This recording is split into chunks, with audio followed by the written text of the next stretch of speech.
Good evening, everyone. I'm meteorologist Dave Snider with the National Weather Service. You're watching Alaska Weather with us on this 14th of January. As always, we encourage you to stay up to date with your local weather information, and you can always do that by calling the Alaska Weather Information Line, 1-800-472-0391. Find us online at weather.gov/Alaska. And if you have any questions about what you're watching on the show tonight, have any problems or concerns about what you find on any of our services, weather.gov/Alaska or the Alaska Weather Information Line, feel free to let me know. I'm happy to help you any way I possibly can. My job is to help you understand the weather in your part of Alaska, and I'm happy to help any way I can.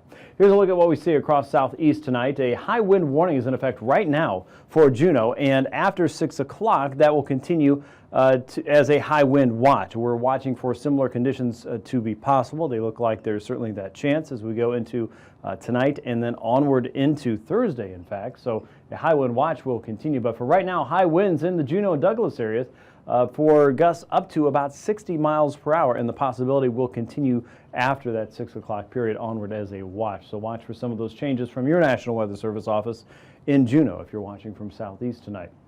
Up north, if you're heading up White Pass, in White Pass especially, a wind chill warning is in effect for wind chill values that could drop as low as 55 to 65 below. That is some serious, nasty cold.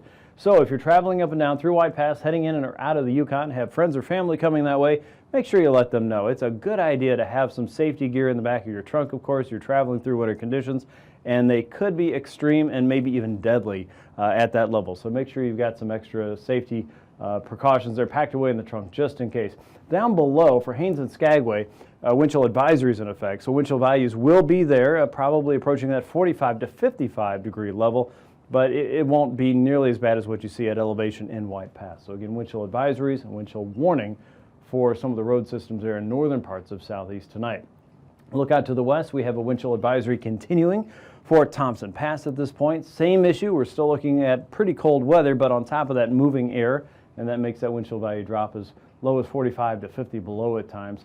And then as we look up north, we have winter weather advisories for the central and eastern Beaufort Seacoast. Those will continue through tonight and into early morning hours of tomorrow. It does look like most of this issue will be generally east of Prudhoe Bay. Conditions are slowly improving, so it looks like we may even release this winter weather advisory this evening, but the advisory for the eastern Beaufort coastline will likely continue for places like Kaktovik all the way into at least tomorrow morning. Out across the west, a winter weather advisory is in effect there for St. Lawrence Island and the Bering Strait coast. Looking at gusts up to about 50 miles per hour there. That and a little bit of snow could reduce visibility down below 1/2 mile. So watch for changing weather conditions here in the west. And right now it looks to be a low, not the worst you can have, but certainly low. That could make travel a little bit difficult at times, if not dangerous. So be careful, and for all of these areas, make sure you've got safety precautions in place, and make sure you know who's coming and going, when to expect them, and when that they should be there. Make sure we keep our people safe. Let's take a look at the satellite picture. On this Tuesday, you look out to the west, and you can see where the active weather is. And across the interior and southeast, we can see where the cold weather is. So right now we have a very strong southerly flow coming up through the central chain. Already gusts around Adak and Atka have peaked up over that 50 mile an hour or 50 knot range there. And we're going to see winds coming up in Dutch Harbor and Alaska probably as early as tonight and at least into tomorrow morning. And through the afternoon, things will continue to be fairly gusty there, so maybe a good time to chock the brakes on the cranes out there in the harbor. Out across southeast, you can see generally clear weather, but it is the wind that's moving through southeast right now. That's the big problem, and all of that wind is coming from that cold, dry, high-pressure system across the Yukon, across the interior, and across southwest. And as that system is sitting right about here, it is quite literally a brick wall of cold air that is keeping that warm and wet air from moving in from the south, and will resist that as long as it possibly can. But it's not strong enough and not big enough to keep weather from moving across the northern parts of Alaska tonight. And we have that westerly flow that's sweeping through. It's not a serious cold front, but it is a disturbance that is cranking up the wind and certainly grabbing some of the snow and blowing that around there across the central and eastern Beaufort Seacoast there tonight, and generally east of Prudhoe Bay as we go into the overnight hours. Here's a look at the lay of the land from our surface chart perspective. And again, we've drawn the fronts and pressure centers on here so you can get a better idea of how the air and wind and weather is moving around. We have low pressure in the Gulf, and we have another disturbance here across the southern and eastern Gulf heading for the Pacific Northwest. We have a lot of cold and dry air here across British Columbia into the Yukon and all the way across the interior of Alaska, and then a new pressure center that's kind of formed as high pressure is reorganizing itself a little bit. That's sitting at 1,044 millibars. All around that, we have a weakness in that very cold, dry, dense, stable air.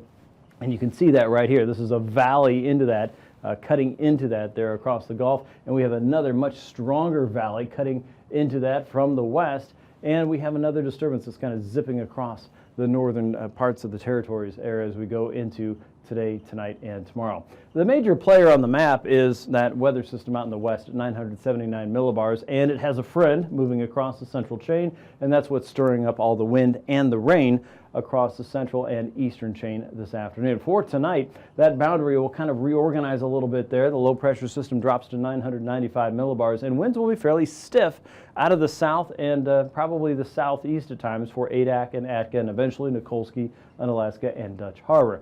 This entire system can really only move and stretch out from north to south because it's not going to take over what we have in western Alaska. So you'll see this move eastward and then try and break apart and reorganize as it finds a weakness in a way to get into the Gulf of Alaska. It will not be moving into the interior. As we look out across southeast, you can see a very tight pressure packing here. That is inducing those winds across the Taku Valley and across areas around Yakutat, Copper River Valley, the Matanuska Valley, Thompson Pass for sure, looking at some gusty winds. And up north, you can see that air rushing over the Arctic coast simply because it has nowhere else to go. It is squeezing through any of the weather weaknesses it can find right now. Areas of fog and some flurries likely with that, some of that extending into the upper Yukon, probably on the northern side of the Alaska range as we go. For Wednesday, more disturbances moving from east to west and setting up in that weak pattern there on the south side of this high pressure dome. Watch for some snow showers out over the Gulf, but mostly it's going to be a wind issue for southeast and the northern Gulf and parts of Thompson Pass. As we were talking about out west, that pressure front there starts to fall apart up in the north, but reorganizes down in the south. We'll have periods of rain and snow passing through the eastern chain. More than anything else, you'll likely notice the wind there across Unalaska, Dutch Harbor, and out toward Nikolsky. And the same goes for St. Paul and St. George. We're looking at the wind coming up there as well as we head into Wednesday and Thursday. A new low forms in the west as we look at Thursday afternoon, a 981 millibar low there. And you'll notice that stout south and easterly wind continues around outer sections of Norton Sound up through the Bering Strait and Kotzebue Sound into the Chukchi coast. No change as we go into Thursday for southeast. You're still going to be stuck with a lot of cold wind as we get into Thursday afternoon and Thursday evening. So once again, you'll be under that high wind watch, if not a warning by that point, as conditions just won't have changed very much from where we are right now. As we look out across the interior, we have some pockets of ice fog to contend with, likely across the Yukon Valley, down into the middle Yukon and probably the Kuskokwim. Some spotty areas of rain and snow showers developing ahead of this weather wave that's trying to work into the western Gulf without a whole lot of success, but it will find a weakness in a way, it looks like, as high pressure kind of migrates around a little bit more for the interior. The big picture is for many in south central, the interior, southwest, and the north, and certainly in southeast, it's going to be cold. Probably not as cold as it was a couple weeks ago for many in the interior, but it will be almost as cold as that. It is going to be pretty chilly. Looking at lows as we go into Wednesday morning, single digits. That's just on the thermometer. That's not factoring in wind chill in southeast. You're looking at about 7 for the capital city, 9 in Sitka, 7 for Ketchikan and Metlakatla, Craig. Single digits in Prince William Sound, all the way around Cook Inlet into, you get up to Anchorage, and then we're talking about sub-zero readings again, all the way through the Matanuska and the Susitna Valley, Talkeetna 7 below, 23 below in Northway and Eagle, 29 below in Fort Yukon, and anywhere from 5 to 15 below across the North Slope. For Kotzebue Sound, 11 above in Shishmaref, 13 above in Nome, and most of that for the Yukon and Kuskokwim Delta as well. Sub-zero around King Salmon, 20s and 30s out west. St. Paul looking at 32. And as we get into the afternoon on Wednesday, look for temps to hold around 5 to 10 below in the Fairbanks region. South Central, anywhere from 5 to 15 above, 27 in Kodiak. Teens for southeast. Utqiagvik, 9 below. Nome, expect a high around 18 above. St. Lawrence Island, 24. 21 in Macoriac, and 35 for St. Paul and St. George. The Alaska Peninsula could see temps rising up to the mid-30s. Dutch Harbor and Unalaska closer to 40 degrees. Kodiak, 27. McGrath holding at 13. and Bethel right around 10. And now, aviation weather around Alaska. And back with a look at your aviation weather now. We'll start out with IFR across the upper Tanana and the upper Yukon Valley. Westward into Fairbanks in the middle Tanana Valley, we can expect to see widespread marginal conditions there.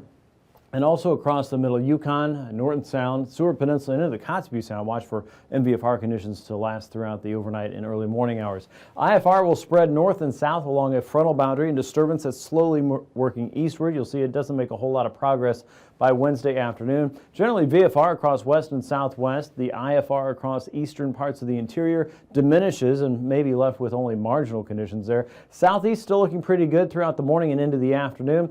Looking for marginal conditions across the north and eastern Gulf, but not actually on any of the coastal areas right now. IFR concerns continue across Kotzebue Sound around St. Lawrence Island and the Bering Strait. The North Slope, and again, most of the interior and south central looking for VFR for your Wednesday. Watching for IFR concerns around Kotzebue Sound, Norton Sound, and St. Lawrence Island. And again, the boundary that's working across the Bering is pushing eastward ever so slowly. It could make it into St. Paul and St. George, though, by Thursday morning. On Alaska, Dutch Harbor, Nikolsky, also looking at IFR concerns as we go through the morning. Marginal conditions across the Gulf, and then hit and miss marginal across the eastern interior right along the Alcan border. As we get into your Thursday afternoon, marginal concerns linger across the Gulf. We'll see that wrapping into parts of Kodiak Island, especially on the eastern side. Our boundary that's working across the eastern Bering Sea now is approaching the west coast, but again, very slow moving, so probably won't see any significant changes for sealing or visibility across southwest Bristol Bay or most of the Alaska Peninsula, but you can see some changes working their way into Falls Pass and Cold Bay. Out across the west, IFR concerns start up across the central and western parts of the Aleutians as we go throughout the day. Here's your pass conditions now. Anaktuvuk and Adigan Pass, we expect to see VFR travel throughout your Wednesday. Lake Clark and Merrill Pass look pretty good at this point. Rainy Pass also looking good, but that's about where it stops. As you move eastward, we expect to see a little bit of transition between Windy Pass and Isabel Pass with marginal concerns in the morning. You might see improvement back to VFR by the afternoon. Mentasta Pass heading over toward marginal concerns there. Tanita Pass looking at VFR. And as we get into Portage Pass, things still look pretty good there. And Chilkoot and White Pass also look good. But keep in mind, turbulence is still going to be an issue for a lot of these passes because of the winds that are flowing out of the interior. Right now, freezing levels show us exactly that pattern. You can see how the surface freezing line takes a dig southward and across the Pacific Northwest and southeastern Alaska. That line is further south as well. It's because all that cold air is pushing its way out of the interior. In the meantime, low pressure is pulling in warm and wet air across the central and eastern Aleutians up towards St. Paul and St. George, with freezing levels reaching 2,000 feet. Around the Aleutians themselves, about 6,000 feet along the island chain, and the surface freezing line taking a jog right over the southern tip of the Alaska Peninsula at this point. Icing potential is generally pretty limited, especially over the mainland and southeast. You can see there's really not a significant threat there. The next best chance for any moisture issues and icing, therefore, would be across the northwest, generally above 4,000 feet for Nome, the interior of the Seward Peninsula, and the Selawik Valley, northwest into the Chukchi Coast. Isolated moderate, again, maybe over 4,000 feet. That threat's a little bit lower in altitude around St. Paul and St. George for Wednesday, above 2,000 feet, and we can expect similar conditions there from Unalaska and Dutch Harbor west all the way out toward Kiska Island. As far as the jet stream goes, we're back in angry octopus mode. It looks like we have a low pressure system that is trying to cut off, not quite there, but certainly dangling precariously low into the Pacific Northwest with a lot of wind, wet, and snowy weather. So changes there if you're flying through Portland or Seattle in the next couple days. But for the west coast of Alaska, we're under the ridge of high pressure there with northerlies through the interior, about 115 to 120 knots. And then out to the west, low pressure also across the Kamchatka Peninsula with strong westerly flow working its way across the western Bering Sea. Excuse me. High pressure there across the west coast will continue. Strong southerlies coming up the west, 25 to as strong as 65 knots. Northerlies coming down through the interior, 25 to 35. And then we're also looking at an offshore flow across southeast, anywhere from 10 to 35 knots at 3,000 feet. Again, our trough of low pressure sitting here across the Bering will continue to stay in place. High pressure across the interior gives us that strong southerly flow up the west coast, and then we have our offshore flow that continues here across southeastern Alaska, and that pretty much keeps us around 15 to 20 knots as we go throughout the period there, with an east to westerly flow coming across south central. Now, as we look at turbulence there, keep in mind we may have some isolated severe chop around parts of the eastern chain around Kodiak Island and the Shelikof Strait region. Most of the isolated moderate will continue around south central below 6,000 feet.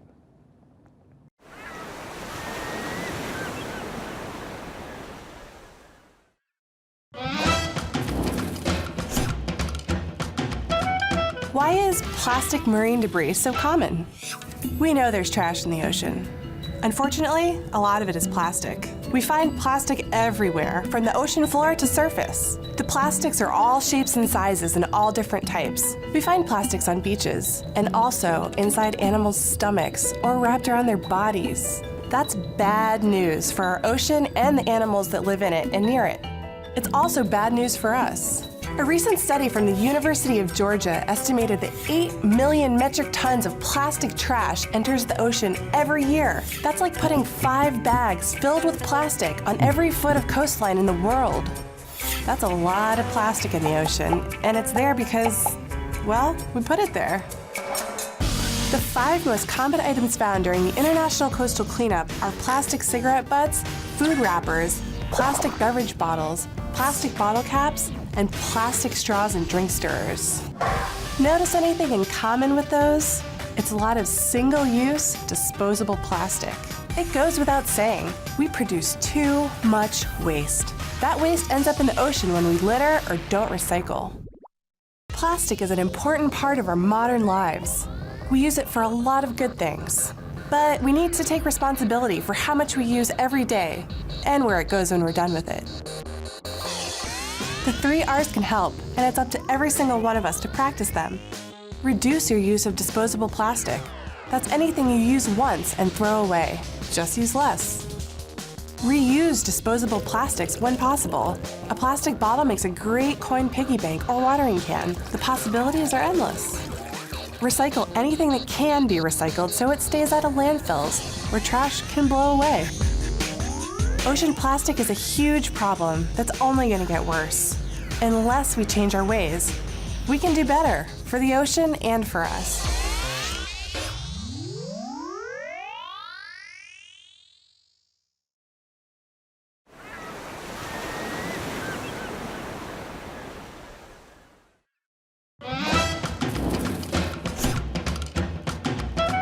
Why is plastic marine debris so common? We know there's trash in the ocean. Unfortunately, a lot of it is plastic. We find plastic everywhere, from the ocean floor to surface. The plastics are all shapes and sizes and all different types. We find plastics on beaches, and also inside animals' stomachs or wrapped around their bodies. That's bad news for our ocean and the animals that live in it and near it. It's also bad news for us. A recent study from the University of Georgia estimated that 8 million metric tons of plastic trash enters the ocean every year. That's like putting 5 bags filled with plastic on every foot of coastline in the world. That's a lot of plastic in the ocean, and it's there because, well, we put it there.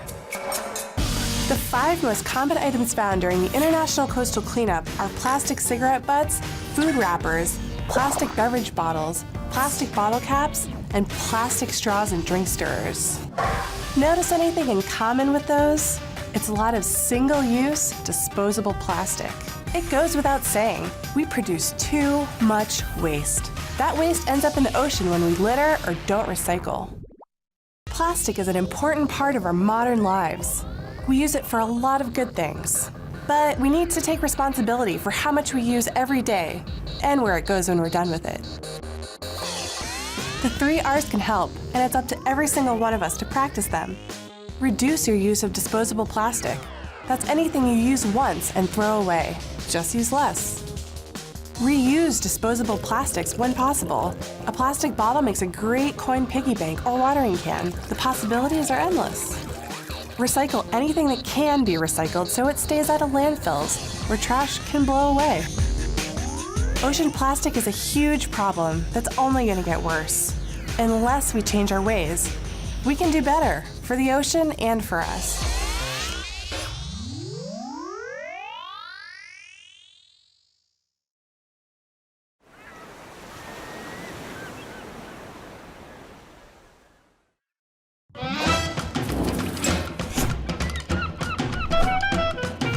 What is the Great Pacific Garbage Patch? Well, first, let's talk about what it's not.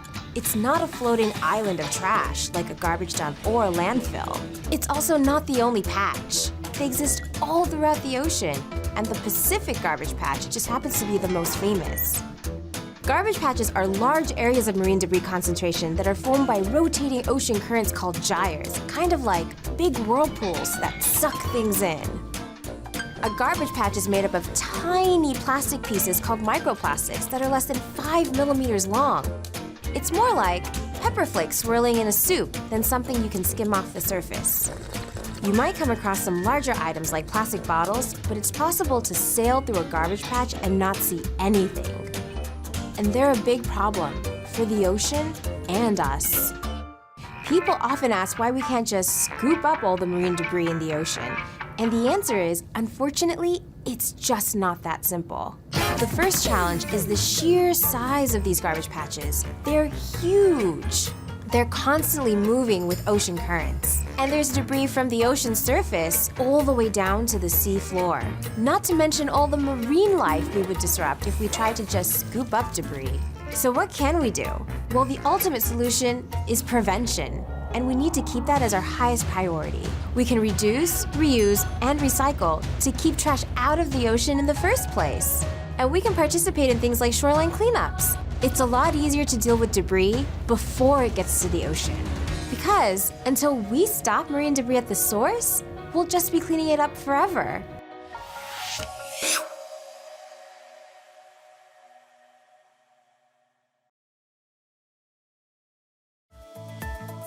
And now, marine weather around Alaska.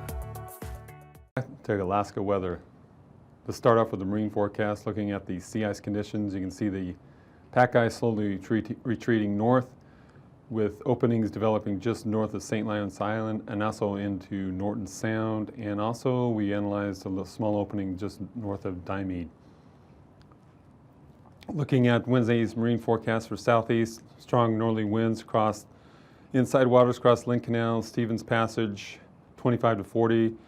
They are going to have a heavy freezing spray warning through Wednesday through those two areas tomorrow on Wednesday.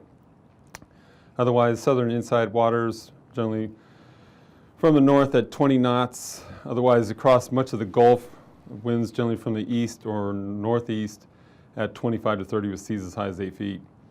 Thursday, continued strong northerly winds across the northern and central inside waters, 45 to 35 with gusts of 50, probably coming out of the Taku Valley. Otherwise, northeasterly it's at 20 across southern inside waters. Out along the Gulf, we're going to see generally northeasterly winds 30 to 45 with seas as high as 12 feet. For Wednesday, south central, we're going to be looking at winds generally from the north at 25 to 30 with gusts of 35 there in Prince William Sound, and probably coming out of Copper River Basin with gusts of 50. Seas as high as 8 feet there. Otherwise, across the Cook Inlet, 15 to 30 with seas as high as 8 feet. Probably a small craft advisory there on Wednesday near the Barren Islands and Kamisak Bay. For Thursday, northeasterly winds 15 to 20 with seas as high as 5 feet across the southern part of the Gulf. Otherwise, Cook Inlet, we're going to be looking at northeasterly winds 10 to 30 knots with seas as high as 10 feet. For Wednesday's forecast, Alaska Peninsula, Kodiak Island, generally across Kodiak Island, generally winds from the north at 30, and a little bit decreased winds there as the southern part of the Kodiak Island. Otherwise, we're going to be looking at southerly push across the Alaska Peninsula with 35 knots from the southeast, Bristol Bay from the northeast at 25. And for Thursday, again, we're going to be looking at generally east or northeast winds around Kodiak Island, Shelkout Strait, and down across the Gulf, 20 to 30 with seas as high as 18 feet on the south side, 10 feet seas on the north side with winds generally from the east or northeast at Bristol Bay at 25 knots. And across the Aleutian chain on Wednesday, see some pretty good southerly push, 50 knots there across much of the region, across central and eastern Aleutians. Seas as high as 28 feet, probably storm force winds there. Otherwise, on the western side of the Aleutian chain, generally from the west at 30 with seas as high as 19 feet. For Thursday, winds die down quite a bit with seas generally from the southerly direction or easterly direction, 35 knots. Otherwise, on the western side of that Aleutian chain, we're looking at winds generally from the north across near Shimia, from the north at 30 knots, seas as high as 14 feet. 40 knots as you get closer to AKwx with seas as like 18 feet. Across the west coast, looking at winds generally from the southeast along the pack ice from 35 to 40 knots in Norton Sound, easterly at 25 knots, out along the just at the edge of the pack ice near St. Matthew Island, 45 from the southeast, seas as high as 28 feet. Pribs from the southeast at 50 with seas as high as 21 feet.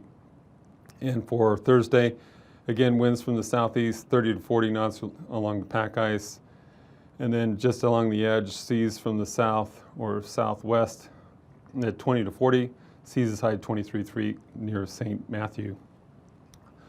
Along the Arctic coast, Beaufort Sea, winds generally from the west, 25 to 30, and down through the Bering Strait, winds generally from the southeast, 25 to 40, and winds offshore near the northwest at 20 knots.